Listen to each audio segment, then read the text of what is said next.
आप सभी का कृष्णा चैनल में स्वागत है। आज हम जानेंगे कि कृष्ण भगवान का नाम लड्डू गोपाल कैसे पड़ा। ब्रजभूमि में भगवान के एक परम भक्त थे। उनका नाम कुंभन दास था, जिनका एक पुत्र था रघुनंदन। कुंभन दास श्री कृष्ण की भक्ति में लीन रहते थे और उन्हें छोड़कर कहीं नहीं जाते थे। एक बार उन्हें वृंदावन से भागवत करने का न्योता आया। पहले तो कुंभन दास ने उन्हें मना कर दिया, फिर लोगों के बहुत ज़्यादा जोर देने पर वे मान गए। उन्होंने सोचा कि भगवान की सेवा की तैयारी करके जाएं और कथा करके वापस लौट आएंगे। कुंभन दास ने भोग की सारी तैयारियां करके अपने बेटे रघुनंदन को समझा दिया कि ठाकुर जी को भोग लगा देना और कथा के लिए चले गए।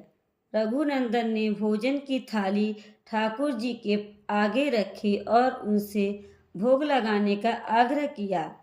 इसके बाद मन में यह छवि थी कि ठाकुर जी अपने हाथों से भोजन करेंगे, लेकिन ऐसा हुआ नहीं। बहुत देर इंतजार करने के बाद जब भोजन की थाली ऐसे ही रखी रही तो रघुनंदन जोर जोर से रोने लगा और पुकार कर ठाकुर जी को आओ भोग लगाओ, आओ भोग लगाओ। रघुनंदन इस प्रकार के बार बार कहता गया। इस प्रकार के बाद ठाकुर जी ने बालक का रूप धारण किया और भोजन करने बैठ गए। जब कुंभन दास ने घर आकर रघुनंदन से प्रसाद मांगा तो उसने कह दिया कि ठाकुर जी ने सारा भोजन खा लिया। कुंभन दास को लगा बच्चे को भूख लगी थी, वही सारा भोजन खा गया।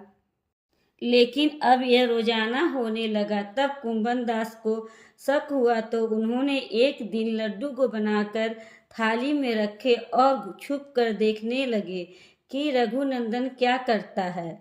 लड्डू की थाली रघुनंदन ने ठाकुर जी के आगे रखी तो उन्होंने बालक का रूप धारण किया और लड्डू खाने लगे। कुंभन दास यह सब छुप कर देख रहा था।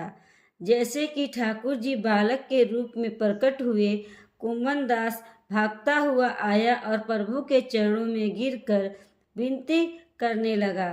उस समय लड्डू गोपाल के एक हाथ में लड्डू था और दूसरे हाथ में लड्डू मुंह में जाने वाला ही था, लेकिन इतने में वे जड़ गए।